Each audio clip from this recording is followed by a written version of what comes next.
ਖਬਰਾਂ ਦੇ ਬੁਲੇਟਿਨ ਦੇ ਸਪਾਂਸਰ ਨੇ ਰੀਅਲਟਰ ਗੁਰਜਤਿੰਦਰ ਸਿੰਘ ਰੰਧਾਵਾ। ਹਰ ਤਰ੍ਹਾਂ ਦੀ ਪ੍ਰਾਪਰਟੀ ਖਰੀਦਣ ਤੇ ਵੇਚਣ ਲਈ ਤੁਸੀਂ ਕਾਲ ਕਰ ਸਕਦੇ ਹੋ।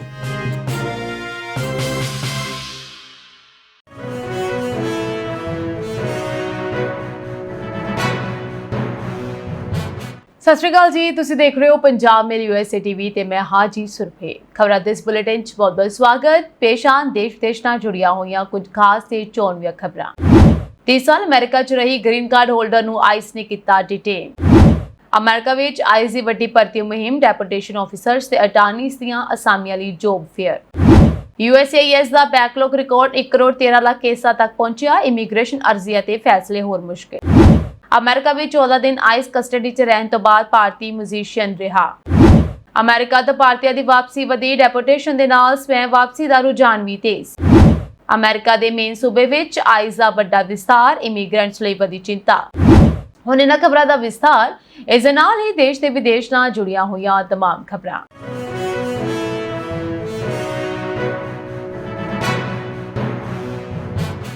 अमेरिका तो इमीग्रेशन के नाल जुड़ी एक हैरान करने वाली खबर सामने आई है। भारतीय मूल दी वेंकट वसम सेट्टी, जो करीब 30 साल तो अमेरिका विच रह रही है और ग्रीन कार्ड होल्डर है, उसनूं US immigration and custom enforcement यानी आइस ने हिरासत विच ले लिया है। वेंकट ने 2013 ਦੇ ਵਿੱਚ ਆਪਣਾ ਗ੍ਰੀਨ ਕਾਰਡ ਹਾਸਲ ਕੀਤਾ ਸੀ। ਉਹ ਨਾਰਥ ਕੈਰੋਲੀਨਾ ਦੇ ਵਿੱਚ ਰਹਿੰਦੀ ਹੈ ਅਤੇ ਵੇਕ ਕਾਉਂਟੀ ਪਬਲਿਕ ਸਕੂਲ ਸਿਸਟਮ ਵਿੱਚ ਅਧਿਆਪਕਾ ਵਜੋਂ ਕੰਮ ਕਰਦੀ ਰਹੀ ਹੈ। ਉਸ ਦੀਆਂ 2 ਧੀਆਂ ਅਮਰੀਕੀ ਨਾਗਰਿਕ ਹਨ ਅਤੇ ਉਹ ਅਮਰੀਕੀ ਨਾਗਰਿਕ ਬੱਚਿਆਂ ਦੀ ਦਾਦੀ ਵੀ ਹੈ। ਇਸ ਤੋਂ ਇਲਾਵਾ ਪਰਿਵਾਰ ਮੁਤਾਬਕ ਉਸ ਦਾ ਕੋਈ ਕ੍ਰਿਮੀਨਲ ਰਿਕਾਰਡ ਨਹੀਂ ਹੈ, ਇੱਥੋਂ ਤੱਕ ਕਿ ਉਸ ਨੂੰ ਕਦੇ ਸਪੀਡਿੰਗ ਟਿਕਟ ਵੀ ਨਹੀਂ ਮਿਲਿਆ। ਮਾਮਲਾ ਉਸ ਸਮੇਂ ਸ਼ੁਰੂ ਹੋਇਆ ਜਦੋਂ ਵੈਂਕਟ ਜੁਲਾਈ 2022 ਵਿੱਚ ਆਪਣੇ ਬਿਮਾਰ ਪਿਤਾ ਨੂੰ ਮਿਲਣ ਦੇ ਲਈ ਭਾਰਤ ਆਈ। ਇਸ ਦੌਰਾਨ ਨਵੰਬਰ ਵਿੱਚ ਉਹ ਖੁਦ ਵੀ ਕੋਵਿਡ-19 ਦੀ ਲਪੇਟ ਵਿੱਚ ਆ ਗਈ ਅਤੇ ਲਗਭਗ 2 ਹਫ਼ਤੇ ਹਸਪਤਾਲ ਦੇ ਵਿੱਚ ਰਹੀ। ਇਸ ਕਾਰਨ ਉਸ ਦੀ ਅਮਰੀਕਾ ਵਾਪਸੀ ਵਿੱਚ ਦੇਰੀ ਹੋਈ ਅਤੇ ਉਹ ਕਰੀਬ 7 ਮਹੀਨੇ ਬਾਅਦ ਫਰਵਰੀ 2023 ਵਿੱਚ ਅਮਰੀਕਾ ਵਾਪਸ ਪਹੁੰਚੇ। ਇਸ ਤੋਂ ਇਲਾਵਾ ਦਹਰਮ 에ਅਰਪੋਰਟ ਤੇ ਹੋਮਲੈਂਡ ਸਿਕਿਉਰਿਟੀ ਅਧਿਕਾਰੀਆਂ ਨੇ ਉਸ ਦੀ ਲੰਬੀ ਗੈਰ ਹਾਜ਼ਰੀ ਨੂੰ ਲੈ ਕੇ ਸਵਾਲ ਕੀਤੇ ਅਤੇ ਇਹ ਚਿੰਤਾ ਜਤਾਈ ਕਿ ਕਿਤੇ ਉਸਨੇ ਆਪਣੀ ਅਮਰੀਕੀ ਪਰਮਾਨੈਂਟ ਰੈਜ਼ੀਡੈਂਸ ਛੱਡਣ ਦਾ ਇਰਾਦਾ ਤਾਂ ਨਹੀਂ ਬਣਾਇਆ ਸੀ। परिवार ने इस दलील ਨੂੰ ਰੱਦ ਕਰਦਿਆਂ ਇਹ ਕਿਹਾ ਕਿ ਵੈਂਕਟ ਦੇ ਅਮਰੀਕਾ ਨਾਲ ਮਜ਼ਬੂਤ ਸਬੰਧ ਸਨ ਅਤੇ ਉਹ ਆਪਣੀ ਜ਼ਿੰਦਗੀ ਅਮਰੀਕਾ ਵਿੱਚ ਹੀ ਜਾਰੀ ਰੱਖ ਰਹੀ ਸੀ। ਮਾਮਲਾ ਇਮੀਗ੍ਰੇਸ਼ਨ ਕੋਰਟ ਤੱਕ ਪਹੁੰਚਿਆ। ਅਦਾਲਤ ਨੇ ਆਖਰਕਾਰ ਵੈਂਕਟ ਦੇ ਹੱਕ ਵਿੱਚ ਫੈਸਲਾ ਦਿੱਤਾ ਅਤੇ ਇਹ ਕਿਹਾ ਕਿ ਡਿਪਾਰਟਮੈਂਟ ਆਫ ਹੋਮਲੈਂਡ ਸਿਕਿਉਰਿਟੀ ਉਸ ਨੂੰ ਰਿਮੂਵੇਬਲ ਸਾਬਤ ਕਰਨ ਲਈ ਲੋੜੀਂਦਾ ਸਬੂਤ ਪੇਸ਼ ਨਹੀਂ ਕਰ ਸਕਿਆ। 19 ਮਈ 2026 ਨੂੰ ਉਸ ਦੀ ਰਿਮੂਵਲ ਪ੍ਰੋਸੀਡਿੰਗਸ ਆਫੀਸ਼ੀਅਲ ਟਰਮੀਨੇਟ ਕਰ ਦਿੱਤਾ ਗਿਆ। यानी उस समय उसके खिलाफ चल रहा डेपुटेशन केस खत्म हो गया सी।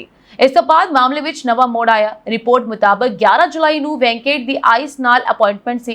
ਉਹ ਇਮੀਗ੍ਰੇਸ਼ਨ ਕੋਰਟ ਦਾ ਆਰਡਰ ਲੈ ਕੇ ਉੱਥੇ ਪਹੁੰਚੀ, ਪਰ ਉਸ ਨੂੰ ਦੱਸਿਆ ਗਿਆ ਕਿ ਆਈਸ ਦੇ ਰਿਕਾਰਡਸ ਦੇ ਵਿੱਚ ਕੋਰਟ ਦਾ ਲੇਟੈਸਟ ਆਰਡਰ ਅਜੇ ਅਪਡੇਟ ਨਹੀਂ ਹੋਇਆ। 1 ਮਹੀਨੇ ਬਾਅਦ 11 ਅਗਸਤ ਨੂੰ ਜਦੋਂ ਦੁਬਾਰਾ ਇਸ ਅਪਾਇੰਟਮੈਂਟ ਲਈ ਪਹੁੰਚੀ ਤਾਂ ਉਸ ਨੂੰ ਹਿਰਾਸਤ ਵਿੱਚ ਲੈ ਲਿਆ ਗਿਆ। ਇਸ ਤੋਂ ਬਾਅਦ ਉਸ ਨੂੰ ਜਾਰਜੀਆ ਦੇ ਇਰਵਿਨ ਕਾਉਂਟੀ ਡਿਟੈਂਸ਼ਨ ਸੈਂਟਰ ਵਿੱਚ ਰੱਖਿਆ ਗਿਆ। परिवार ने वेंकट की सेहत को लैके भी चिंता जताई है। परिवार के दोस्त के मुताबिक वेंकट नूं सैवर डायबिटीज है अते हिरासत में ले जाने वेले उसके कोल इंसुलिन, मेडिसिन्स अते मेडिकल सप्लाइज नहीं सन। इस मामले तो बाद परिवार ने फ्री वेंकट नाम की मुहिम शुरू की है अते उसकी रिहाई लई लोकां तो समर्थन मंगया जा रहा है। इस मामले की एक होर खास गल है कि वेंकट की धी खुद एक इंप्लॉयमेंट बेस्ड इमीग्रेशन अटार्नी है जो टैक्सास ਅਤੇ न्यू जर्सी ਵਿੱਚ प्रैक्टिस ਕਰਨ ਲਈ ਲਾਇਸੈਂਸਡ ਹੈ। इस केस ने ग्रीन कार्ड होल्डर्स ਵਿੱਚ भी चिंता पैदा की है। हालांकि ग्रीन कार्ड परमानेंट रेजिडेंसी दिंदा है पर यह इमीग्रेशन इनफोर्समेंट पूरी इम्यूनिटी नहीं दिंदा। लंबे समय तक अमेरिका ਤੋਂ ਬਾਹਰ रहना कुछ हालातों ਵਿੱਚ परमानेंट रेजिडेंस ਛੱਡਣ ਦੇ इरादे बारे सवाल खड़े कर सकता है। हालांकि 6 महीने तो बाद अमेरिका ਤੋਂ ਬਾਹਰ रहना अपने आप ग्रीन कार्ड अमेंडमेंट साबित नहीं करता। हालात ਅਤੇ अमेरिका ਦੇ ਨਾਲ ਵਿਅਕਤੀ ਦੇ ਸੰਬੰਧ ਵੀ ਦੇਖੇ ਜਾਂਦੇ ਹਨ। ਹੁਣ ਵੈਂਕਟ ਦਾ ਪਰਿਵਾਰ ਉਸ ਦੀ ਰਿਹਾਈ ਲਈ ਕੋਸ਼ਿਸ਼ ਕਰ ਰਿਹਾ ਹੈ ਅਤੇ ਇਹ ਮਾਮਲਾ ਇਸ ਗੱਲ ਨੂੰ ਲੈ ਕੇ ਨਵੀਂ ਚਰਚਾ ਛੇੜ ਰਿਹਾ ਹੈ ਕਿ ਇਮੀਗ੍ਰੇਸ਼ਨ ਕੋਰਟ ਵੱਲੋਂ ਰਿਮੂਵਲ ਕੇਸ ਖਤਮ ਕੀਤੇ ਜਾਣ ਤੋਂ ਬਾਅਦ ਵੀ ਆਈਸ ਵੱਲੋਂ ਕਿਸੇ ਗ੍ਰੀਨ ਕਾਰਡ ਹੋਲਡਰ ਨੂੰ ਕਿਹੜੀਆਂ ਹਾਲਾਤਾਂ ਵਿੱਚ ਦੁਬਾਰਾ ਹਿਰਾਸਤ ਵਿੱਚ ਲਿਆ ਜਾ ਸਕਦਾ ਹੈ। ਅਮਰੀਕਾ ਵਿੱਚ ਇਮੀਗ੍ਰੇਸ਼ਨ ਇਨਫੋਰਸਮੈਂਟ ਨੂੰ ਹੋਰ ਮਜ਼ਬੂਤ ਕਰਨ ਦੀ ਦਿਸ਼ਾ ਵਿੱਚ ਆਈਸ ਯਾਨੀ US immigration and custom enforcement ਦੇ ਵੱਲੋਂ ਵੱਡੀ ਭਰਤੀ ਮੁਹਿੰਮ ਚਲਾਈ ਗਈ। ਟੈਕਸਸ ਦੇ ਐਰਲਿੰਗਟਨ ਸ਼ਹਿਰ ਵਿੱਚ ਆਈਸ ਨੇ 2 ਦਿਨਾਂ ਦੀ ਜੋਬ ਫੇਅਰ ਲਗਾਈ ਜਿਸ ਦਾ ਮਕਸਦ ਡੈਪੂਟੇਸ਼ਨ ਆਫੀਸਰਸ ਅਤੇ ਅਟਾਰਨੀਜ਼ ਦੀਆਂ ਖਾਲੀ ਅਸਾਮੀਆਂ ਨੂੰ ਭਰਨਾ ਸੀ। ਰਿਊਟਰਸ ਦੀਆਂ ਤਸਵੀਰਾਂ ਅਤੇ ਜਾਣਕਾਰੀ ਦੇ ਮੁਤਾਬਕ ਇਸ ਜੌਬ ਫੇਅਰ ਦੇ ਵਿੱਚ ਵੱਡੀ ਗਿਣਤੀ ਵਿੱਚ ਲੋਕ ਪਹੁੰਚੇ। ਇਹ ਭਰਤੀ ਮੁਹਿੰਮ ਉਸ ਸਮੇਂ ਹੋਈ ਜਦੋਂ ਅਮਰੀਕੀ ਪ੍ਰਸ਼ਾਸਨ ਵੱਲੋਂ ਗੈਰ ਕਾਨੂੰਨੀ ਇਮੀਗ੍ਰੇਸ਼ਨ ਦੇ ਖਿਲਾਫ ਕਾਰਵਾਈ ਨੂੰ ਤੇਜ਼ ਕਰਨ ਤੇ ਜ਼ੋਰ ਦਿੱਤਾ ਜਾ ਰਿਹਾ ਸੀ। ਆਈਸ ਵਿੱਚ ਡੈਪੋਟੇਸ਼ਨ ਆਫੀਸਰਸ ਦੀ ਭੂਮਿਕਾ ਖਾਸ ਤੌਰ ਤੇ ਮਹੱਤਵਪੂਰਨ ਹੈ।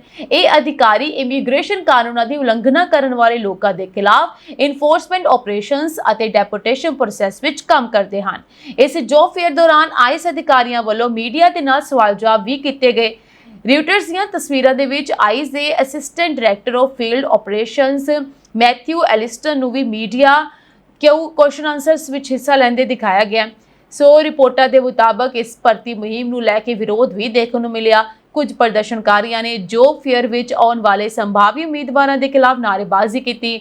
ਇਸ ਪੂਰੇ ਘਟਨਾਕ੍ਰਮ ਤੋਂ ਸਪਸ਼ਟ ਹੈ ਕਿ ਅਮਰੀਕਾ ਵਿੱਚ ਇਮੀਗ੍ਰੇਸ਼ਨ ਇਨਫੋਰਸਮੈਂਟ ਲਈ ਆਈਸ ਦੀ ਭੂਮਿਕਾ ਨੂੰ ਵਧਾਉਣ ਅਤੇ ਇਸ ਲਈ ਵਧੇਰੇ ਸਟਾਫ ਤਿਆਰ ਕਰਨ ਤੇ ਜ਼ੋਰ ਦਿੱਤਾ ਜਾ ਰਿਹਾ ਹੈ। ਇਸ ਦਾ ਸਿੱਧਾ ਅਸਰ ਅਮਰੀਕਾ ਵਿੱਚ ਰਹਿ ਰਹੇ ਇਮੀਗ੍ਰੈਂਟਸ ਤੇ ਵੀ ਪੈ ਸਕਦਾ ਹੈ, ਕਿਉਂਕਿ ਵਧੇਰੇ ਇਨਫੋਰਸਮੈਂਟ ਆਫੀਸਰਸ ਦਾ ਮਤਲਬ ਹੈ ਕਿ ਇਮੀਗ੍ਰੇਸ਼ਨ ਕਾਨੂੰਨਾਂ ਦੀ ਉਲੰਘਣਾ ਕਰਨ ਵਾਲੇ ਮਾਮਲਿਆਂ ਦੇ ਵਿੱਚ ਜਾਂਚ ਅਤੇ ਕਾਰਵਾਈ ਹੋਰ ਵਿਆਪਕ ਹੋ ਸਕਦੀ ਹੈ।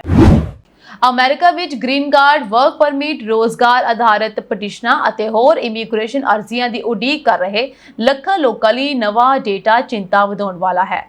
ਅਮਰੀਕਨ ਇਮੀਗ੍ਰੇਸ਼ਨ ਕਾਉਂਸਲ ਵੱਲੋਂ USCIS ਦੇ ਸਰਕਾਰੀ ਅੰਕੜਿਆਂ ਦੇ ਆਧਾਰ ਤੇ 5 ਅਗਸਤ 2026 ਨੂੰ ਜਾਰੀ ਕੀਤੇ ਵਿਸ਼ਲੇਸ਼ਣ ਦੇ ਮੁਤਾਬਕ USCIS ਕੋਲ ਲੰਬਿਤ ਅਰਜ਼ੀਆਂ ਅਤੇ ਪਟੀਸ਼ਨਾਂ ਦੀ ਗਿਣਤੀ ਵੱਧ ਕੇ 11.3 ਮਿਲੀਅਨ ਯਾਨੀ ਲਗਭਗ 1 ਕਰੋੜ 13 ਲੱਖ ਤੱਕ ਪਹੁੰਚ ਗਈ ਹੈ। ਇਹ ਅੰਕੜੇ ਫਿਸਕਲ ਈਅਰ 2026 ਦੀ ਪਹਿਲੀ ਤਿਮਾਹੀ ਯਾਨੀ ਅਕਤੂਬਰ ਤੋਂ ਦਸੰਬਰ 2025 ਦੇ ਨਾਲ ਸੰਬੰਧਿਤ ਹਨ। ਇੱਕ ਸਾਲ ਪਹਿਲਾਂ FY 2025 ਦੀ ਯਾਨੀ ਫਿਸਕਲ ਈਅਰ 2025 ਦੀ ਪਹਿਲੀ ਤਿਮਾਹੀ ਵਿੱਚ ਲਗਭਗ 9.7 ਮਿਲੀਅਨ ਕੇਸ ਪੈਂਡਿੰਗ ਸਨ। ਇੱਕ ਸਾਲ ਵਿੱਚ ਇਹ ਗਿਣਤੀ 16.5% ਵੱਧ ਕੇ 11.3 ਮਿਲੀਅਨ ਹੋ ਗਈ, ਜਿਸ ਦਾ ਮਤਲਬ ਹੈ ਕਿ ਲਗਭਗ 16 ਲੱਖ ਹੋਰ ਕੇਸ ਬੈਕਲੌਗ ਵਿੱਚ ਸ਼ਾਮਲ ਹੋਏ। ਦਿਲਚਸਪ ਗੱਲ ਇਹ ਹੈ ਕਿ ਇਸ ਸਮੇਂ USCIS ਕੋਲ ਨਵੀਆਂ ਅਰਜ਼ੀਆਂ ਵੀ ਘੱਟ ਆਈਆਂ। ਨਵੀਆਂ ਫਾਈਲਿੰਗਸ ਵਿੱਚ 33.6% ਦੀ ਕਮੀ ਆਈ ਹੈ, ਪਰ USCIS ਵੱਲੋਂ ਪੂਰੇ ਕੀਤੇ ਗਏ ਕੇਸਾਂ ਦੀ ਗਿਣਤੀ ਹੋਰ ਵੀ ਤੇਜ਼ੀ ਨਾਲ 40.8% ਘਟ ਗਈ। ਰਿਪੋਰਟ ਦੇ ਮੁਤਾਬਕ USCIS ਨੇ ਪਹਿਲੀ ਤਿਮਾਹੀ ਵਿੱਚ ਹਰ 100 ਨਵੀਆਂ ਅਰਜ਼ੀਆਂ ਦੇ ਮੁਕਾਬਲੇ ਸਿਰਫ 86 ਕੇਸਾਂ ਦਾ ਨਿਪਟਾਰਾ ਕੀਤਾ। ਇਹ ਲਗਾਤਾਰ 11ਵੀਂ ਤਿਮਾਹੀ ਸੀ ਜਦੋਂ USCIS ਨਵੀਆਂ ਪ੍ਰਾਪਤ ਹੋਈਆਂ ਅਰਜ਼ੀਆਂ ਤੋਂ ਘੱਟ ਕੇਸ ਪੂਰੇ ਕਰ ਸਕਿਆ। ਇਸ ਕਾਰਨ ਨਵੀਆਂ ਐਪਲੀਕੇਸ਼ਨਸ ਕੱਟਣ ਦੇ ਬਾਵਜੂਦ ਪੁਰਾਣਾ ਬੈਕਲੌਗ ਕੱਟਣ ਦੀ ਬਜਾਏ ਵੱਧਦਾ ਜਾ ਰਿਹਾ ਹੈ। ਉਡੀਕ ਦੇ ਸਮੇਂ ਵਿੱਚ ਵੀ ਵੱਡਾ ਵਾਧਾ ਸਾਹਮਣੇ ਆਇਆ ਹੈ। ਅਮਰੀਕਨ ਇਮੀਗ੍ਰੇਸ਼ਨ ਕਾਉਂਸਲ ਵੱਲੋਂ ਤਿਆਰ ਕੀਤੇ ਬੈਕਲੌਗ ਕਲੀਅਰੈਂਸ ਟਾਈਮ ਦੇ ਅੰਦਾਜ਼ੇ ਦੇ ਮੁਤਾਬਕ ਫਿਸਕਲ ਈਅਰ 2025 ਦੀ ਪਹਿਲੀ ਤਿਮਾਹੀ ਵਿੱਚ ਮੌਜੂਦਾ ਕੰਮ ਦੀ ਰਫ਼ਤਾਰ ਨਾਲ ਬੈਕਲੌਗ ਖਤਮ ਕਰਨ ਲਈ ਲਗਭਗ 9.4 ਮਹੀਨੇ ਲੱਗਣੇ ਸਨ।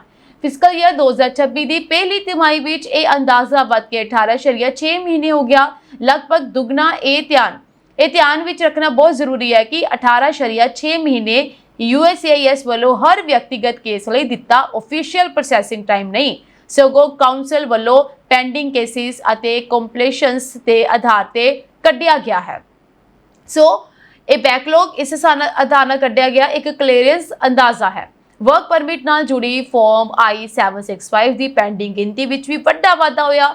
ਇੱਕ ਸਾਲ ਦੇ ਵਿੱਚ I-765 ਬੈਕਲੌਗ ਲਗਭਗ 4,44,650 ਕੇਸ ਜਾਂ 38% ਵਧਿਆ। ਗ੍ਰੀਨ ਕਾਰਡ ਦੀ ਅਰਜ਼ੀ ਪੈਂਡਿੰਗ ਹੋਣ ਦੇ ਆਧਾਰ ਤੇ ਵਰਕ ਪਰਮਿਟ ਮੰਗਣ ਵਾਲਿਆਂ ਦੇ ਪੈਂਡਿੰਗ ਕੇਸ 1,54,000 ਤੋਂ ਵੱਧ ਕੇ ਲਗਭਗ 4,62,000 ਹੋ ਗਏ। ਇਸ ਦੇ ਨਾਲ ਡੈਨੀਅਲ ਰੇਟਸ ਵਿੱਚ ਵੀ ਵੱਡਾ ਵਾਧਾ ਦਰਜ ਕੀਤਾ ਗਿਆ। ਸਾਰੀਆਂ USCIS ਕੈਟਾਗਰੀਜ਼ ਨੂੰ ਮਿਲਾ ਕੇ ਡੈਨੀਅਲਸ ਰੇਟ ਇੱਕ ਸਾਲ ਵਿੱਚ 8.9% ਤੋਂ ਵੱਧ ਕੇ 12.2% ਹੋ ਗਿਆ। ਅਮਰੀਕਾ ਵਿੱਚ ਇਮੀਗ੍ਰੇਸ਼ਨ ਇਨਫੋਰਸਮੈਂਟ ਦੇ ਨਾਲ ਜੁੜੀ ਇੱਕ ਅਹਿਮ ਖਬਰ ਸਾਹਮਣੇ ਆਈ ਹੈ। ਭਾਰਤੀ ਮੂਲ ਦੇ ਜੈਜ਼ ਮਿਊਜ਼ੀਸ਼ੀਅਨਸ ਅਤੇ ਗਿਟਾਰਿਸਟ ਪ੍ਰਿਤੇਸ਼ ਵਾਲੀਆ ਨੂੰ 14 ਦਿਨ ਆਈਸ ਯਾਨੀ US immigration and custom enforcement the custody ਵਿੱਚ ਰਹਿਣ ਤੋਂ ਬਾਅਦ ਬਾਂਡ ਤੇ ਰਿਹਾ ਕਰ ਦਿੱਤਾ ਗਿਆ। ਪ੍ਰਿਤੇਸ਼ ਵਾਲੀਆ ਨੂੰ 2 ਅਗਸਤ 2026 ਨੂੰ ਲਾਸ ਐਂਜਲਸ ਵਾਪਸ ਪਹੁੰਚਣ ਤੋਂ ਬਾਅਦ ਆਈਸ ਨੇ ਹਿਰਾਸਤ ਵਿੱਚ ਲਿਆ ਸੀ। ਇਸ ਤੋਂ ਬਾਅਦ ਉਹਨਾਂ ਨੂੰ ਕੈਲੀਫੋਰਨੀਆ ਦੇ ਐਡੀਲੈਂਟੋ ਆਈਸ ਪ੍ਰੋਸੈਸਿੰਗ ਸੈਂਟਰ ਵਿੱਚ ਰੱਖਿਆ ਗਿਆ। ਰਿਪੋਰਟਾਂ ਦੇ ਮੁਤਾਬਕ ਉਹਨਾਂ ਦਾ ਫੋਨ ਅਤੇ ਹੋਰ ਨਿੱਜੀ ਸਮਾਨ ਵੀ ਹਿਰਾਸਤ ਦੇ ਦੌਰਾਨ ਲੈ ਲਿਆ ਗਿਆ ਸੀ। ਰਿਹਾਈ ਤੋਂ ਬਾਅਦ ਸੋਸ਼ਲ ਮੀਡੀਆ ਤੇ ਵੀਡੀਓ ਸਾਂਝੀ ਕਰਦਿਆਂ ਵਾਲੀਆ ਨੇ ਆਪਣੇ 14 ਦਿਨਾਂ ਦੇ ਤਜਰਬੇ ਨੂੰ ਜ਼ਿੰਦਗੀ ਦੇ ਸਭ ਤੋਂ ਮੁਸ਼ਕਿਲ ਦੌਰਾਂ ਵਿੱਚੋਂ ਇੱਕ ਦੱਸਿਆ। ਉਹਨਾਂ ਨੇ ਕਿਹਾ ਕਿ ਕਸਟਡੀ ਦੌਰਾਨ ਕਈ ਵਾਰ ਉਹ ਬਿਲਕੁਲ ਟੁੱਟ ਚੁੱਕੇ ਮਹਿਸੂਸ ਕਰਦੇ ਸਨ ਅਤੇ ਉਹਨਾਂ ਨੂੰ ਇਹ ਪਤਾ ਨਹੀਂ ਸੀ ਕਿ ਅੱਗੇ ਕੀ ਹੋਵੇਗਾ। ਵਾਲੀਆ ਨੇ ਆਪਣੇ ਪਰਿਵਾਰ, ਆਪਣੇ ਵਕੀਲ, ਮਿਊਜ਼ਿਕ ਕਮਿਊਨਿਟੀ ਦਾ ਧੰਨਵਾਦ ਕੀਤਾ ਜਿਨ੍ਹਾਂ ਨੇ ਉਹਨਾਂ ਦੀ ਰਿਹਾਈ ਲਈ ਸਮਰਥਨ ਦਿੱਤਾ। ਉਹਨਾਂ ਨੇ ਕਿਹਾ ਕਿ ਲੋਕਾਂ ਵੱਲੋਂ ਮਿਲੇ ਸਮਰਥਨ ਨੇ ਮੁਸ਼ਕਲ ਸਮੇਂ ਵਿੱਚ ਉਹਨਾਂ ਨੂੰ ਉਮੀਦ ਦਿੱਤੀ। ਰਿਪੋਰਟਾਂ ਵਿੱਚ ਵਾਲੀਆ ਦੇ ਮਾਮਲੇ ਨੂੰ ਕਥਿਤ ਵੀਜ਼ਾ ਓਵਰਸਟੇ ਨਾਲ ਜੋੜਿਆ ਗਿਆ ਹੈ। ਹਾਲਾਂਕਿ ਉਹਨਾਂ ਦੇ ਇਮੀਗ੍ਰੇਸ਼ਨ ਕੇਸ ਦੀ ਕਾਨੂੰਨੀ ਸਥਿਤੀ ਅਜੇ ਪੂਰੀ ਤਰ੍ਹਾਂ ਖਤਮ ਨਹੀਂ ਹੋਈ। ਖੁਦ ਵਾਲੀਆ ਨੇ ਵੀ ਸਪਸ਼ਟ ਕੀਤਾ ਕਿ ਬਾਂਡ ਦੀ ਰਿਹਾਈ ਦਾ ਮਤਲਬ ਇਹ ਨਹੀਂ ਕਿ ਉਹਨਾਂ ਦਾ ਇਮੀਗ੍ਰੇਸ਼ਨ ਮਾਮਲਾ ਮੁੱਕ ਗਿਆ ਹੈ। ਨਵੀਂ ਦਿੱਲੀ ਵਿੱਚ ਜਨਮੇ ਪ੍ਰਿਤੇਸ਼ ਵਾਲੀਆ ਨੇ ਛੋਟੀ ਉਮਰ ਵਿੱਚ ਹੀ ਭਾਰਤੀ ਸ਼ਾਸਤਰੀ ਸੰਗੀਤ ਸਿੱਖਣਾ ਸ਼ੁਰੂ ਕੀਤਾ ਸੀ। ਬਾਅਦ ਵਿੱਚ ਮਿਊਜ਼ਿਕ ਦੀ ਉੱਚ ਸਿੱਖਿਆ ਲਈ ਅਮਰੀਕਾ ਚਲੇ ਗਏ ਅਤੇ musicians institute, college of music ਅਤੇ ਨਿਊ ਇੰਗਲੈਂਡ ਕੰਜ਼ਰਵੇਟਰੀ ਤੋਂ ਸਿੱਖਿਆ ਹਾਸਲ ਕੀਤੀ। ਉਹ ਅਮਰੀਕਾ ਦੀ ਜੈਜ਼ ਮਿਊਜ਼ਿਕ ਕਮਿਊਨਿਟੀ ਵਿੱਚ ਆਪਣੀ ਪਛਾਣ ਬਣਾ ਚੁੱਕੇ ਹਨ। ਫਿਲਹਾਲ ਪ੍ਰਿਤੇਸ਼ ਵਾਲੀਆ ਆਪਣੇ ਪਰਿਵਾਰ ਕੋਲ ਵਾਪਸ ਆ ਗਏ ਹਨ, ਪਰ ਉਹਨਾਂ ਦਾ ਇਮੀਗ੍ਰੇਸ਼ਨ ਕੇਸ ਅਜੇ ਵੀ ਜਾਰੀ ਹੈ। ਇਸ ਲਈ ਉਹਨਾਂ ਦੀ ਅਮਰੀਕਾ ਵਿੱਚ ਅਗਲੀ ਕਾਨੂੰਨੀ ਸਥਿਤੀ ਤੇ ਸਭ ਦੀ ਨਜ਼ਰ ਹੈ। ਅਮਰੀਕਾ ਵਿੱਚ ਰਾਸ਼ਟਰਪਤੀ ਡੋਨਾਲਡ ਟਰੰਪ ਦੇ ਦੂਜੇ ਕਾਰਜਕਾਲ ਦੌਰਾਨ ਇਮੀਗ੍ਰੇਸ਼ਨ ਕਾਨੂੰਨਾਂ ਦੀ ਸਖਤ ਲਾਗੂ ਅਮਲੀ ਕਾਰਨ ਭਾਰਤੀਆਂ ਸਮੇਤ ਵੱਖ-ਵੱਖ ਦੇਸ਼ਾਂ ਦੇ ਲੋਕਾਂ ਦੀ ਡੈਪੋਟੇਸ਼ਨ ਅਤੇ ਆਪਣੀ ਮਰਜ਼ੀ ਨਾਲ ਅਮਰੀਕਾ ਛੱਡਣ ਦਾ ਸਿਲਸਿਲਾ ਤੇਜ਼ ਹੋਇਆ ਹੈ।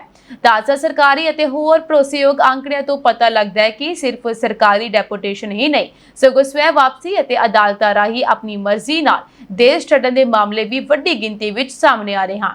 ਅਮਰੀਕਾ ਵਿੱਚ ਕੁੱਲ ਇਮੀਗ੍ਰੇਸ਼ਨ ਕਾਰਵਾਈਆਂ ਵੀ ਤੇਜ਼ ਹੋਈਆਂ ਹਨ। ਜੁਲਾਈ ਵਿੱਚ ਜਾਰੀ ਅੰਕੜਿਆਂ ਦੇ ਵਿਸ਼ਲੇਸ਼ਣ ਦੇ ਮੁਤਾਬਕ ਟਰੰਪ ਦੇ ਦੂਜੇ ਕਾਰਜਕਾਲ ਦੀ ਸ਼ੁਰੂਆਤ ਤੋਂ 5,90,000 ਤੋਂ ਵੱਧ ਲੋਕਾਂ ਦੀ ਡੈਪੋਟੇਸ਼ਨ ਦਰਜ ਕੀਤੀ ਗਈ ਹੈ। ਇਸੇ ਦੌਰਾਨ ਜੂਨ 2026 ਵਿੱਚ ਆਈਸ ਨੇ 43,138 ਲੋਕਾਂ ਨੂੰ ਗ੍ਰਿਫਤਾਰ ਕੀਤਾ, ਜੋ ਟਰੰਪ ਦੇ ਦੂਜੇ ਕਾਰਜਕਾਲ ਦੌਰਾਨ ਇੱਕ ਮਹੀਨੇ ਦੀ ਸਭ ਤੋਂ ਵੱਡੀ ਗਿਣਤੀ ਦੱਸੀ ਗਈ। ਜੂਨ ਦੇ ਅਖੀਰਲੇ 5 ਦਿਨਾਂ ਵਿੱਚ ਹੀ ਲਗਭਗ 10,000 ਗ੍ਰਿਫਤਾਰੀਆਂ ਯਾਨੀ ਰੋਜ਼ਾਨਾ ਕਰੀਬ 2,000 ਦਰਜ ਹੋਈਆਂ। 11 ਜੁਲਾਈ ਤੱਕ ਆਈਸ ਦੀ ਹਿਰਾਸਤ ਵਿੱਚ ਲਗਭਗ 65,765 ਲੋਕ ਸਨ। ਹਾਲਾਂਕਿ ਅਮਰੀਕੀ ਗ੍ਰਹਿ ਸੁਰੱਖਿਆ ਵਿਭਾਗ ਦੀ ਗਿਣਤੀ ਇਸ ਤੋਂ ਵੱਖਰੀ ਹੈ। DHS ਨੇ ਜਨਵਰੀ 2026 ਵਿੱਚ ਦਾਅਵਾ ਕੀਤਾ ਸੀ ਕਿ ਟਰੰਪ ਦੇ ਦੂਜੇ ਕਾਰਜਕਾਲ ਦੇ ਪਹਿਲੇ ਸਾਲ ਦੌਰਾਨ 6,75,000 ਤੋਂ ਵੱਧ ਲੋਕ ਡਿਪੋਰਟ ਕੀਤੇ ਗਏ ਅਤੇ ਲਗਭਗ 22 ਲੱਖ ਲੋਕਾਂ ਨੇ ਆਪਣੇ ਆਪ ਅਮਰੀਕਾ ਛੱਡਿਆ। ਪਰ 22 ਲੱਖ ਵਾਲਾ ਅੰਕੜਾ ਇੱਕ ਸਰਕਾਰੀ ਅੰਦਾਜ਼ਾ ਹੈ ਅਤੇ ਇਸ ਦੀ ਪੂਰੀ ਵਿਅਕਤੀ ਸੁਤੰਤਰ ਪੁਸ਼ਟੀ ਉਪਲਬਧ ਨਹੀਂ ਹੈ। ਵੱਖ-ਵੱਖ ਸਰੋਤਾਂ ਦੇ ਅੰਕੜਿਆਂ ਵਿੱਚ ਫਰਕ ਇਸ ਕਰਕੇ ਵੀ ਹੈ ਕਿਉਂਕਿ ਆਈਸ, ਸਰਹੱਦੀ ਏਜੰਸੀਆਂ ਅਤੇ DHS ਦੀ ਗਿਣਤੀ ਕਰਨ ਦੀ ਵਿਧੀ ਇੱਕੋ ਜਿਹੀ ਨਹੀਂ ਹੈ। ਸਵੈ ਵਾਪਸੀ ਨੂੰ ਉਤਸ਼ਾਹਿਤ ਕਰਨ ਲਈ ਟਰੰਪ ਪ੍ਰਸ਼ਾਸਨ ਨੇ ਆਪਣਾ ਪ੍ਰੋਗਰਾਮ ਹੋਰ ਆਕਰਸ਼ਕ ਵੀ ਬਣਾਇਆ ਹੈ।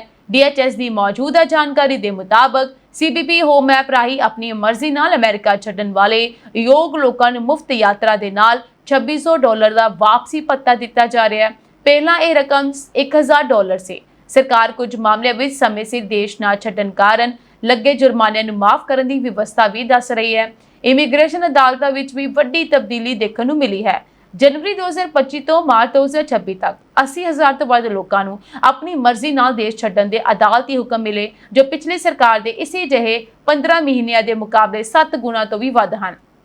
ਇਹਨਾਂ ਵਿੱਚੋਂ 70% ਤੋਂ ਵੱਧ ਲੋਕ ਫੈਸਲਾ ਕਰਨ ਸਮੇਂ ਇਮੀਗ੍ਰੇਸ਼ਨ ਹਿਰਾਸਤ ਵਿੱਚ ਸਨ। ਇਸ ਲਈ ਭਾਰਤੀਆਂ ਦੀ ਅਸਲ ਵਾਪਸੀ ਸਿਰਫ ਸਰਕਾਰੀ ਡੈਪੋਟੇਸ਼ਨ ਅੰਕੜਿਆਂ ਤੱਕ ਸੀਮਿਤ ਨਹੀਂ ਹੋ ਸਕਦੀ। ਆਪਣੀ ਮਰਜ਼ੀ ਨਾਲ, ਅਦਾਲਤੀ ਇਜਾਜ਼ਤ ਨਾਲ ਜਾਂ ਹੋਰ ਕਾਰਨਾਂ ਕਰਕੇ ਭਾਰਤ ਵਾਪਸ ਜਾਣ ਵਾਲੇ ਲੋਕ ਵੀ ਹਨ। ਪਰ ਕਿੰਨੇ ਭਾਰਤੀਆਂ ਜਾਂ ਕਿੰਨੇ ਪੰਜਾਬੀਆਂ ਨੇ ਆਪਣੇ ਆਪ ਅਮਰੀਕਾ ਛੱਡਿਆ ਹੈ, ਇਸ ਦਾ ਕੋਈ ਭਰੋਸੇਯੋਗ ਅਧਿਕਾਰਤ ਕੁੱਲ ਅੰਕੜਾ ਅਜੇ ਉਪਲਬਧ ਨਹੀਂ ਹੈ। ਇਸ ਲਈ ਇਹ ਕਹਿਣਾ ਸਹੀ ਹੋਵੇਗਾ ਕਿ ਅਮਰੀਕਾ ਤੋਂ ਭਾਰਤੀਆਂ ਦੀ ਅਸਲ ਵਾਪਸੀ ਅਧਿਕਾਰਤ ਡੈਪੋਟੇਸ਼ਨ ਦੇ ਅੰਕੜਿਆਂ ਤੋਂ ਵੱਧ ਹੈ, ਪਰ ਉਸ ਦੀ ਸਹੀ ਪ੍ਰਮਾਣਿਤ ਗਿਣਤੀ ਅਜੇ ਸਾਹਮਣੇ ਨਹੀਂ ਆਈ। ਅਮਰੀਕਾ ਵਿੱਚ ਇਮੀਗ੍ਰੇਸ਼ਨ ਇਨਫੋਰਸਮੈਂਟ ਨੂੰ ਲੈ ਕੇ ਇੱਕ ਹੋਰ ਵੱਡੀ ਖਬਰ ਸਾਹਮਣੇ ਆਈ ਹੈ। ਫੈਡਰਲ ਸਰਕਾਰ ਦੇ ਵਰਕਫੋਰਸ ਰਿਕਾਰਡ ਦੇ ਮੁਤਾਬਕ ਮੇਨ ਸੂਬੇ ਵਿੱਚ US immigration and custom enforcement ਦੇ ਕਰਮਚਾਰੀਆਂ ਦੀ ਗਿਣਤੀ ਵਿੱਚ 44% ਦਾ ਵਾਧਾ ਹੋਇਆ ਹੈ। ਰਿਪੋਰਟ ਦੇ ਮੁਤਾਬਕ 2025 ਤੋਂ 2026 ਦੇ ਦਰਮਿਆਨ ਮੇਨ ਦੇ ਵਿੱਚ ਆਈਸ ਨਾਲ ਜੁੜੇ ਕਰਮਚਾਰੀਆਂ ਦੀ ਗਿਣਤੀ ਵਿੱਚ ਕਾਫੀ ਵਾਧਾ ਦਰਜ ਕੀਤਾ ਗਿਆ। ਇਹ ਵਾਧਾ ਅਜਿਹੇ ਸਮੇਂ ਹੋਇਆ ਹੈ ਜਦੋਂ ਟਰੰਪ ਪ੍ਰਸ਼ਾਸਨ ਵੱਲੋਂ ਦੇਸ਼ ਭਰ ਵਿੱਚ ਇਮੀਗ੍ਰੇਸ਼ਨ ਇਨਫੋਰਸਮੈਂਟ ਅਤੇ ਡੈਪੋਟੇਸ਼ਨ ਆਪਰੇਸ਼ਨਸ ਨੂੰ ਵਧਾਉਣ ਤੇ ਜ਼ੋਰ ਦਿੱਤਾ ਜਾ ਰਿਹਾ ਹੈ। ਮੇਨ ਵਿੱਚ ਆਈਸ ਦੀ ਵੱਧ ਰਹੀ ਮੌਜੂਦਗੀ ਪਹਿਲਾਂ ਵੀ ਚਰਚਾ ਦਾ ਵਿਸ਼ਾ ਰਹੀ ਹੈ। ਸੂਬੇ ਵਿੱਚ ਇਮੀਗ੍ਰੇਸ਼ਨ ਇਨਫੋਰਸਮੈਂਟ ਵਧਣ ਕਾਰਨ ਸਥਾਨਕ ਆਗੂਆਂ ਅਤੇ ਇਮੀਗ੍ਰੈਂਟ ਰਾਈਟਸ ਗਰੁੱਪ ਵੱਲੋਂ ਵੀ ਚਿੰਤਾ ਜ਼ਾਹਰ ਕੀਤੀ ਗਈ ਹੈ। ਖਾਸ ਗੱਲ ਇਹ ਹੈ ਕਿ ਮੇਨ ਵਿੱਚ ਆਈਸ ਦੀ ਐਕਟੀਵਿਟੀ ਨੂੰ ਲੈ ਕੇ ਪਹਿਲਾਂ ਵੀ ਵੱਡੇ ਇਨਫੋਰਸਮੈਂਟ ਆਪਰੇਸ਼ਨਸ ਹੋ ਚੁੱਕੇ ਹਨ। ਫੈਡਰਲ ਅਥਾਰਟੀਜ਼ ਨੇ ਪੋਰਟਲੈਂਡ ਅਤੇ ਲਿਊਸਟਨਸ ਵਰਗੇ ਇਲਾਕਿਆਂ ਵਿੱਚ ਇਮੀਗ੍ਰੇਸ਼ਨ ਇਨਫੋਰਸਮੈਂਟ ਕਾਰਵਾਈ ਕੀਤੀ ਸੀ। ਹਾਲਾਂਕਿ ਆਈਸ ਕਰਮਚਾਰੀਆਂ ਦੀ ਗਿਣਤੀ ਵਧਣ ਦਾ ਇਹ ਮਤਲਬ ਆਪਣੇ ਆਪ ਇਹ ਨਹੀਂ ਹੈ ਕਿ ਹਰ ਇਲਾਕੇ ਵਿੱਚ ਡੈਪੋਟੇਸ਼ਨ ਆਪਰੇਸ਼ਨਸ ਤੁਰੰਤ ਵੱਧ ਜਾਣਗੇ। ਪਰ ਇਹ ਅੰਕੜਾ ਅਮਰੀਕਾ ਵਿੱਚ ਇਮੀਗ੍ਰੇਸ਼ਨ ਇਨਫੋਰਸਮੈਂਟ ਲਈ ਫੈਡਰਲ ਰਿਸੋਰਸਿਸ ਵਧਾਉਣ ਦੀ ਦਿਸ਼ਾ ਵੱਲ ਇਸ਼ਾਰਾ ਕਰਦਾ ਹੈ। ਮੇਨ ਵਿੱਚ ਆਈਸ ਦੀ ਵਧਦੀ ਤੈਨਾਤੀ ਨੇ ਇੱਕ ਵਾਰ ਫਿਰ ਇਹ ਸਵਾਲ ਖੜਾ ਕਰ ਦਿੱਤਾ ਹੈ ਕਿ ਆਉਣ ਵਾਲੇ ਸਮੇਂ ਵਿੱਚ ਇਮੀਗ੍ਰੈਂਟਸ ਦੇ ਖਿਲਾਫ ਇਨਫੋਰਸਮੈਂਟ ਕਿੰਨੀ ਤੇਜ਼ ਹੋ ਸਕਦੀ ਹੈ। ਅਮਰੀਕਾ ਅਤੇ ਈਰਾਨ ਦੇ ਵਿਚਾਲੇ ਚੱਲ ਰਹੇ ਤਣਾਅ ਇੱਕ ਵਾਰ ਫਿਰ ਗੰਭੀਰ ਹੋ ਗਿਆ ਹੈ। ਰਾਸ਼ਟਰਪਤੀ ਡੋਨਾਲਡ ਟਰੰਪ ਨੇ ਈਰਾਨ ਦੇ ਖਿਲਾਫ ਸਿੱਧੀ ਵੱਡੀ ਫੌਜੀ ਕਾਰਵਾਈ ਦੀ ਬਜਾਏ ਹੁਣ ਆਰਥਿਕ ਦਬਾਅ ਅਤੇ ਨਾਕਾਬੰਦੀ ਨੂੰ ਆਪਣੀ ਮੁੱਖ ਰਣਨੀਤੀ ਬਣਾਉਣ ਦੇ ਸੰਕੇਤ ਦਿੱਤੇ ਹਨ। ਫੋਰਚੂਨ ਦੀ ਰਿਪੋਰਟ ਦੇ ਮੁਤਾਬਕ ਅਮਰੀਕਾ ਦੀ ਕੋਸ਼ਿਸ਼ ਹੈ ਕਿ ਆਰਥਿਕ ਦਬਾਅ ਰਾਹੀਂ ਤਹਿਰਾਨ ਨੂੰ ਆਪਣੀਆਂ ਮੰਗਾਂ ਮੰਨਣ ਲਈ ਮਜਬੂਰ ਕੀਤਾ ਜਾਵੇ, ਪਰ ਦੂਜੇ ਪਾਸੇ ਈਰਾਨ ਨੇ ਆਪਣੇ ਰੁਖ ਹੋਰ ਸਖਤ ਕਰ ਦਿੱਤਾ ਹੈ। ਰਿਪੋਰਟਾਂ ਦੇ ਮੁਤਾਬਕ ਤਹਿਰਾਨ ਨੇ ਆਪਣੇ ਸੈਨਿਕ ਰੁਖ ਨੂੰ ਫੁੱਲੀ ਆਫੈਂਸਿਵ ਕਰ ਦਿੱਤਾ ਹੈ। ਈਰਾਨ ਨੇ ਸੰਕੇਤ ਦਿੱਤਾ ਹੈ ਕਿ ਜੇ ਅਮਰੀਕਾ ਨਾਲ ਗੱਲਬਾਤ ਰਾਹੀਂ ਹੱਲ ਨਾ ਨਿਕਲਿਆ ਤਾਂ ਉਹ ਮੌਜੂਦਾ ਨਾਕਾਬੰਦੀ ਨੂੰ ਤੋੜਨ ਲਈ ਫੌਜੀ ਕਾਰਵਾਈ ਕਰ ਸਕਦਾ ਹੈ। ਇਸ ਟਕਰਾਅ ਦੇ ਕੇਂਦਰ ਵਿੱਚ ਸਟ੍ਰੇਟ ਆਫ ਹਾਰਮੁਜ਼ ਹੈ। ਇਹ ਦੁਨੀਆ ਦੇ ਸਭ ਤੋਂ ਮਹੱਤਵਪੂਰਨ ਤੇਲ ਵਪਾਰਕ ਰਸਤੇ ਵਿੱਚੋਂ ਇੱਕ ਹੈ। ਇਸ ਰਸਤੇ ਤੇ ਜਾਰੀ ਰੁਕਾਵਟਾਂ ਕਾਰਨ ਗਲੋਬਲ ਤੇਲ ਸਪਲਾਈ ਨੂੰ ਲੈ ਕੇ ਚਿੰਤਾਵਾਂ ਵਧ ਰਹੀਆਂ ਹਨ। ਰਿਪੋਰਟਾਂ ਦੇ ਮੁਤਾਬਕ ਇਸ ਸਮੇਂ ਹਾਰਮੁਜ਼ ਰਾਹੀਂ ਤੇਲ ਟੈਂਕਰਾਂ ਦੀ ਆਵਾਜਾਈ ਬਹੁਤ ਘੱਟ ਹੋਈ ਹੈ। ਇਸ ਕਾਰਨ ਅੰਤਰਰਾਸ਼ਟਰੀ ਬਾਜ਼ਾਰ ਵਿੱਚ ਤੇਲ ਦੀਆਂ ਕੀਮਤਾਂ ਵੀ ਵਧੀਆਂ ਹਨ। ਰਿਊਟਰਸ ਦੇ ਮੁਤਾਬਕ 18 ਅਗਸਤ ਨੂੰ ਬ੍ਰੈਂਟ ਕਰੂਡ ਦੀ ਕੀਮਤ $91 ਪ੍ਰਤੀ ਬੈਰਲ ਤੋਂ ਉੱਪਰ ਪਹੁੰਚ ਗਈ। ਅਮਰੀਕਾ ਤੇ ਈਰਾਨ ਦੇ ਵਿਚਾਲੇ ਜੂਨ ਦੇ ਵਿੱਚ ਹੋਇਆ ਸਮਝੌਤਾ ਸਥਾਈ ਸ਼ਾਂਤੀ ਵੱਲ ਕਦਮ ਮੰਨਿਆ ਜਾ ਰਿਹਾ ਸੀ, ਪਰ 60 ਦਿਨਾਂ ਦੀ ਮਿਆਦ ਪੂਰੀ ਹੋਣ ਦੇ ਬਾਵਜੂਦ ਕੋਈ ਪੱਕਾ ਹੱਲ ਨਹੀਂ ਨਿਕਲ ਸਕਿਆ। ਦੋਵੇਂ ਦੇਸ਼ ਇੱਕ ਦੂਜੇ ਨੂੰ ਸਮਝੌਤਾ ਟੁੱਟਣ ਲਈ ਜ਼ਿੰਮੇਵਾਰ ਦੱਸ ਰਹੇ ਹਨ। ਟਰੰਪ ਪ੍ਰਸ਼ਾਸਨ ਈਰਾਨ ਤੇ ਆਰਥਿਕ ਦਬਾਅ ਬਣਾਈ ਰੱਖਣਾ ਚਾਹੁੰਦਾ ਹੈ, ਜਦਕਿ ਈਰਾਨ ਦੇ ਵੱਲੋਂ ਨਾਕਾਬੰਦੀਆਂ ਹਟਾਉਣ ਅਤੇ ਹੋਰ ਮੰਗਾਂ ਤੇ ਜ਼ੋਰ ਦਿੱਤਾ ਜਾ ਰਿਹਾ ਹੈ। ਜੇ ਹਾਰਮੁਜ਼ ਰਾਹੀਂ ਤੇਲ ਦੀ ਆਵਾਜਾਈ ਲੰਬੇ ਸਮੇਂ ਤੱਕ ਪ੍ਰਭਾਵਿਤ ਰਹਿੰਦੀ ਹੈ ਤਾਂ ਇਸ ਦਾ ਅਸਰ ਸਿਰਫ ਅਮਰੀਕਾ ਜਾਂ ਈਰਾਨ ਤੱਕ ਸੀਮਿਤ ਨਹੀਂ ਰਹੇਗਾ। ਤੇਲ ਦੀਆਂ ਕੀਮਤਾਂ, ਮਹਿੰਗਾਈ ਅਤੇ ਦੁਨੀਆ ਭਰ ਦੀ એનર્ਜੀ ਸਪਲਾਈ ਤੇ ਇਸ ਦਾ ਵੱਡਾ ਪ੍ਰਭਾਵ ਪੈ ਸਕਦਾ ਹੈ। ਇਸ ਸਮੇਂ ਸਭ ਦੀਆਂ ਨਜ਼ਰਾਂ ਅਮਰੀਕਾ ਤੇ ਈਰਾਨ ਦੇ ਵਿਚਾਲੇ ਅਗਲੀ ਗੱਲਬਾਤ ਤੇ ਹਨ। ਜੇ ਕੂਟਨੀਤਿਕ ਕੋਸ਼ਿਸ਼ਾਂ ਨਾਕਾਮ ਰਹੀਆਂ ਤਾਂ ਈਰਾਨ ਦੇ ਵੱਲੋਂ ਫੌਜੀ ਜਵਾਬ ਅਤੇ ਅਮਰੀਕਾ ਵੱਲੋਂ ਹੋਰ ਆਰਥਿਕ ਜਾਂ ਫੌਜੀ ਦਬਾਅ ਨਾਲ ਮੱਧ ਪੂਰਬ ਦੀ ਸਥਿਤੀ ਹੋਰ ਵਿਗੜ ਸਕਦੀ ਹੈ। ਅਮਰੀਕੀ ਰਾਸ਼ਟਰਪਤੀ ਡੋਨਾਲਡ ਟਰੰਪ ਨੇ ਦੇਸ਼ ਵਿੱਚ ਸੇਫਗਾਰਡ ਅਮਰੀਕਨ ਵੋਟਰ ਯੋਗਤਾ ਅਮਰੀਕਾ ਐਕਟ ਨੂੰ ਲਾਗੂ ਕਰਨ ਲਈ ਭਾਰਤ ਦੀ ਚੋਣ ਪ੍ਰਣਾਲੀ ਅਤੇ ਵੋਟਰ ਪਛਾਣ ਨਿਯਮਾਂ ਦਾ ਹਵਾਲਾ ਦਿੱਤਾ ਹੈ। ਟਰੰਪ ਨੇ social media platform truth social ਤੇ ਪੋਸਟ ਕਰਦਿਆਂ ਕਿਹਾ ਕਿ ਭਾਰਤ ਦੇ ਮੁੱਖ ਚੋਣ ਕਮਿਸ਼ਨਰ ਗਿਆਨੇਸ਼ ਕੁਮਾਰ ਨੇ ਅਮਰੀਕੀ ਪ੍ਰਸ਼ਾਸਨ ਤੋਂ ਪੁੱਛਿਆ ਸੀ ਕਿ ਉਹ ਬਿਨਾਂ ਕਿਸੇ ਵੈਧ ਫੋਟੋ ਆਈਡੀ ਤੋਂ ਵੋਟਾਂ ਕਿਵੇਂ ਕਰਵਾ ਸਕਦੇ ਹਨ। ਟਰੰਪ ਨੇ ਦਾਅਵਾ ਕੀਤਾ ਕਿ ਭਾਰਤ ਦੀਆਂ ਪਿਛਲੀਆਂ ਆਮ ਚੋਣਾਂ ਦੇ ਵਿੱਚ 64.6 ਕਰੋੜ ਵੋਟਰਾਂ ਨੇ ਭਾਗ ਲਿਆ ਸੀ, ਜਿੱਥੇ 1% ਤੋਂ ਵੀ ਘੱਟ ਲੋਕਾਂ ਨੇ ਡਾਕ ਰਾਹੀਂ ਵੋਟ ਪਾਈ ਅਤੇ ਹਰੇਕ ਵੋਟਰ ਲਈ ਵੈਧ ਫੋਟੋ ਪਛਾਣ ਪੱਤਰ ਹੋਣਾ ਲਾਜ਼ਮੀ ਸੀ। ਉਹਨਾਂ ਨੇ ਇਹ ਵੀ ਕਿਹਾ ਕਿ ਅਮਰੀਕਾ ਨੂੰ ਵੀ ਚੋਣਾਂ ਦੀ ਪਾਰਦਰਸ਼ਤਾ ਲਈ ਸੇਵ ਅਮਰੀਕਾ ਐਕਟ ਤੁਰੰਤ ਪਾਸ ਕਰਨਾ ਚਾਹੀਦਾ ਹੈ। ਵਾਈਟ ਹਾਊਸ ਦੇ ਅਨੁਸਾਰ ਇਸ ਪ੍ਰਸਤਾਵਿਤ ਕਾਨੂੰਨ ਦਾ ਮੁੱਖ ਮਨੋਰਥ ਇਹ ਯਕੀਨੀ ਬਣਾਉਣਾ ਹੈ ਕਿ ਸੰਘੀ ਚੋਣਾਂ ਦੇ ਵਿੱਚ ਸਿਰਫ ਅਮਰੀਕੀ ਨਾਗਰਿਕ ਹੀ ਵੋਟ ਪਾ ਸਕਣ। ਇਸ ਐਕਟ ਤਹਿਤ ਵੋਟਰ ਰਜਿਸਟ੍ਰੇਸ਼ਨ ਵੇਲੇ ਨਾਗਰਿਕਤਾ ਦਾ ਸਬੂਤ ਅਤੇ ਵੈਧ ਪਛਾਣ ਪੱਤਰ ਦੇਣਾ ਜ਼ਰੂਰੀ ਹੋਵੇਗਾ। ਇਸ ਤੋਂ ਇਲਾਵਾ ਡਾਕ ਰਾਹੀਂ VOTING ਨੂੰ ਸਿਰਫ ਬਿਮਾਰੀ, ਅਪੰਗਤਾ, ਫੌਜੀ ਸੇਵਾ ਜਾਂ ਯਾਤਰਾ ਵਰਗੀਆਂ ਖਾਸ ਸਥਿਤੀਆਂ ਤੱਕ ਹੀ ਸੀਮਿਤ ਕਰਨ ਅਤੇ ਗੈਰ ਨਾਗਰਿਕਾਂ ਦੇ ਨਾਮ ਵੋਟਰ ਸੂਚੀਆਂ ਤੋਂ ਹਟਾਉਣ ਦਾ ਪ੍ਰਸਤਾਵ ਸ਼ਾਮਲ ਹੈ। ਟਰੰਪ ਪ੍ਰਸ਼ਾਸਨ ਨੇ ਦਲੀਲ ਦਿੱਤੀ ਕਿ ਜਿੱਥੇ ਭਾਰਤ ਅਤੇ ਬ੍ਰਾਜ਼ੀਲ ਵਰਗੇ ਦੇਸ਼ ਵੋਟਰ ਆਈਡੀ ਨੂੰ ਬਾਇਓਮੈਟ੍ਰਿਕ ਡੇਟਾਬੇਸ ਨਾਲ ਜੋੜਦੇ ਹਨ, ਉੱਥੇ ਅਮਰੀਕਾ ਅਜੇ ਵੀ ਸਵੈ ਪ੍ਰਮਾਣੀਕਰਨ ਤੇ ਨਿਰਭਰ ਹੈ। ਨਿਊਯਾਰਕ ਵਿਖੇ ਜਾਨ ਗਵਾਉਣ ਵਾਲੇ ਪੰਜਾਬੀ ਨੌਜਵਾਨ ਦੇ ਪਰਿਵਾਰ ਨੇ $105 ਮਿਲੀਅਨ ਹਰਜਾਨੇ ਦਾ ਮੁਕੱਦਮਾ ਦਾਇਰ ਕਰਦਿਆਂ ਦਾਅਵਾ ਕੀਤਾ ਹੈ ਕਿ ਘੋੜੇ ਨੂੰ ਬਿਜਲੀ ਦਾ ਝਟਕਾ ਲੱਗਣ ਮਗਰੋਂ ਉਹ ਬੱਗੀ ਸਣੇ ਅੰਨ੍ਹੇਵਾਹ ਦੌੜਿਆ ਅਤੇ ਸੜਕ ਤੇ ਡਿੱਗਣ ਕਰਕੇ 18 ਸਾਲਾਂ ਦੇ ਰੋਮਾਂਚ ਮਹਾਜਨ ਦੀ ਜਾਨ ਚਲੇ ਗਈ। ਨਿਊਯਾਰਕ ਸਿਟੀ ਕੌਂਸਲ ਸਣੇ ਕਈ ਮਿਊਨਿਸਪਲ ਏਜੰਸੀਆਂ ਨੂੰ ਧਿਰ ਬਣਾਉਂਦਿਆਂ ਮਹਾਜਨ ਪਰਿਵਾਰ ਨੇ ਦੋਸ਼ ਲਾਇਆ ਕਿ ਕਿਸੇ ਨੰਗੀ ਤਾਰ ਤੋਂ ਘੋੜੇ ਨੂੰ ਕਰੰਟ ਲੱਗਿਆ ਅਤੇ ਲਾਪਰਵਾਹੀ ਵਾਸਤੇ ਨਿਊਯਾਰਕ ਸਿਟੀ ਨੂੰ ਬਿਜਲੀ ਸਪਲਾਈ ਕਰਨ ਵਾਲੀ ਕੰਪਨੀ ਕੌਨ ਐਡੀਸਨ ਜ਼ਿੰਮੇਵਾਰ ਹੈ। ਉਧਰ ਕੌਨ ਐਡੀਸਨ ਦੇ ਬੁਲਾਰੇ ਜੈਮੀ ਨੇ ਦਾਅਵਾ ਕੀਤਾ ਹੈ ਕਿ ਕੰਪਨੀ ਦੇ ਕਿਸੇ ਯੰਤਰ ਤੋਂ ਘੋੜੇ ਨੂੰ ਕਰੰਟ ਨਹੀਂ ਲੱਗਿਆ। ਤੁਹਾਨੂੰ ਦੱਸ ਦਈਏ ਕਿ ਮੁਕੱਦਮੇ ਵਿੱਚ department of parks and recreations, health and mental hygiene, transportation and consumer and worker protection ਵਿਰੁੱਧ ਵੀ ਲਾਪਰਵਾਹੀ ਦੇ ਦੋਸ਼ ਲੱਗੇ ਹਨ।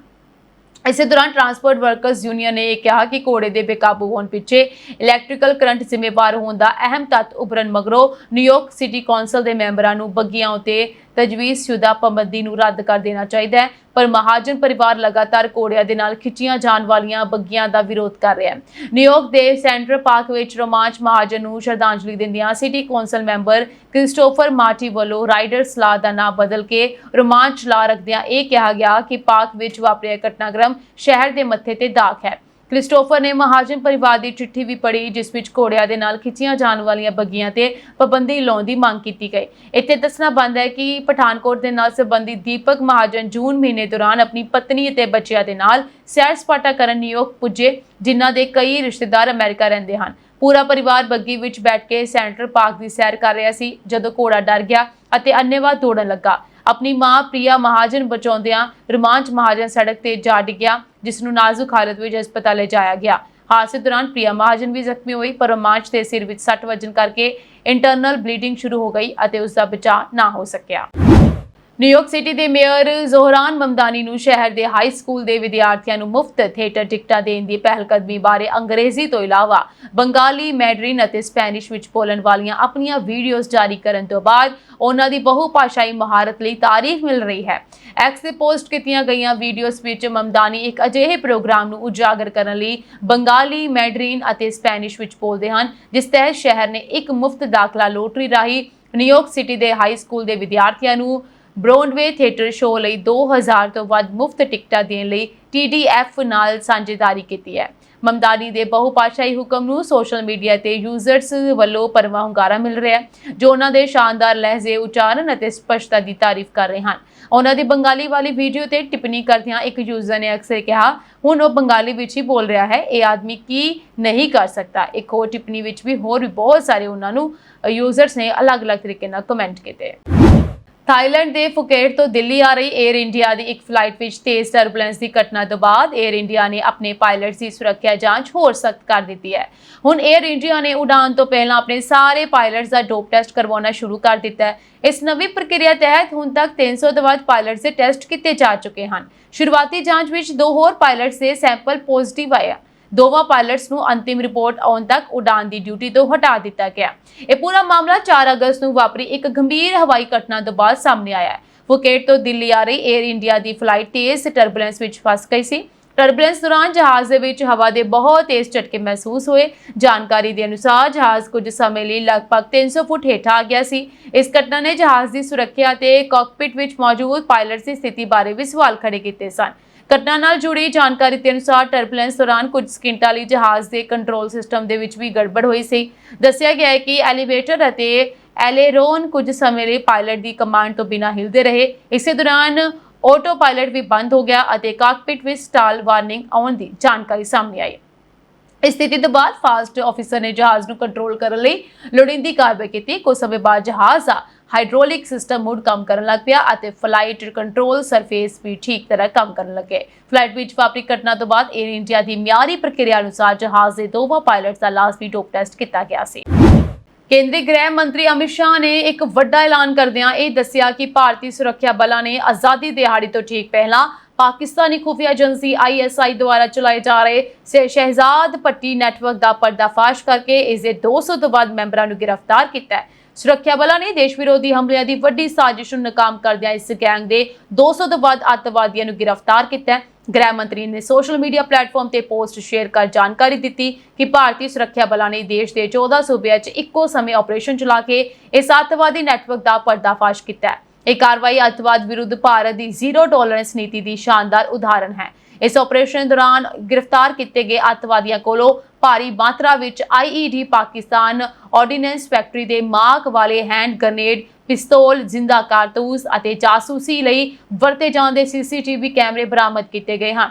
ਇਸ ਮਾਮਲੇ 'ਚ ਪੱਛਮੀ ਬੰਗਾਲ STF ਨੇ ਜੁਲਾਈ ਦੇ ਅਖੀਰ ਵਿੱਚ ਜੈਸ਼-ਏ-ਮੁਹੰਮਦ ਦੇ ਸ਼ੱਕੀ ਅੱਤਵਾਦੀ ਮੁਹੰਮਦ ਹਮੀਮ ਮੰਡਲ ਅਤੇ ਉਸਦੀ ਮਹਿਲਾ ਸਾਥੀ ਅਰਪਿਤਾ ਸਰਕਾਰ ਨੂੰ ਗ੍ਰਿਫਤਾਰ ਕੀਤਾ ਸੀ। ਜਾਂਚ 'ਚ ਸਾਹਮਣੇ ਆਇਆ ਹੈ ਕਿ ਇਹ ਨੈਟਵਰਕ ਅਰਪਿਤਾ ਸਰਕਾਰ ਦੇ ਜ਼ਰੀਏ ਪੱਛਮੀ ਬੰਗਾਲ ਕੈਬਨਿਟ ਦੇ ਘੱਟੋ-ਘੱਟ 6 ਮੌਜੂਦਾ ਮੰਤਰੀਆਂ ਦੇ ਪਰਿਵਾਰਕ ਮੈਂਬਰਾਂ ਨੂੰ ਨਿਸ਼ਾਨਾ ਬਣਾਉਣ ਦੀ ਫਿਰਾਕ 'ਚ ਸੀ। ਫਿਲਹਾਲ ਪੁਲਿਸ ਅਤੇ ਸੁਰੱਖਿਆ ਏਜੰਸੀਆਂ ਜ਼ਬਤ ਕੀਤੇ ਗਏ ਡਿਜੀਟਲ ਉਪਕਰਨਾਂ ਅਤੇ ਇਸ ਗਿਰੋਹ ਦੇ ਅੰਤਰਰਾਸ਼ਟਰੀ ਸਬੰਧਾਂ ਦੀ ਗੰਭੀਰਤਾ ਦੇ ਨਾਲ ਜਾਂਚ ਕਰ ਰਹੀਆਂ ਹਨ। ਇਹ ਸਾਲ ਜੀ ਦੇਸ਼ ਤੇ ਵਿਦੇਸ਼ ਨਾਲ ਜੁੜੀਆਂ ਹੋਈਆਂ ਕੁਝ ਖਾਸ ਤੇ ਚੋਣਵੀਆਂ ਖਬਰਾਂ ਔਰ ਅਪਡੇਟਸ से ਜੁੜੇ ਰਹਿਣ ਦੇ ਲਈ ਤੁਸੀਂ ਬਣੇ ਰਹੋ ਪੰਜਾਬ ਮੇਲ USA ਟੀਵੀ ਦੇ ਨਾਲ। IPTV ਬੌਕਸ ਇਲਾਵਾ ਤੁਸੀਂ ਸਾਨੂੰ ਸਾਡੇ ਸੋਸ਼ਲ ਮੀਡੀਆ ਪਲੇਟਫਾਰਮ ਜਿਵੇਂ Facebook, TikTok, Instagram, YouTube ਤੇ ਸਬਸਕ੍ਰਾਈਬ ਤੇ ਫੋਲੋ ਕਰ ਸਕਦੇ ਹੋ ਤਾਂ ਜੋ ਤਾਜ਼ਾ ਖਬਰਾਂ ਤੇ ਖਾਸ ਪ੍ਰੋਗਰਾਮ ਸਭ ਤੋਂ ਪਹਿਲਾਂ ਤੁਹਾਨੂੰ ਮਿਲ ਸਕਣ। ਫਿਲਹਾਲ ਅੱਜ ਦੇ ਬੁਲੇਟਿਨ ਦੇ ਵਿੱਚ ਇੰਨਾ ਹੀ ਹੈ ਜੀ। ਮੈਨੂੰ ਦਿਓ ਇਜਾਜ਼ਤ। ਤੁਹਾਡਾ ਸਭ ਦਾ ਬਹੁਤ ਬਹੁਤ ਧੰਨਵਾਦ।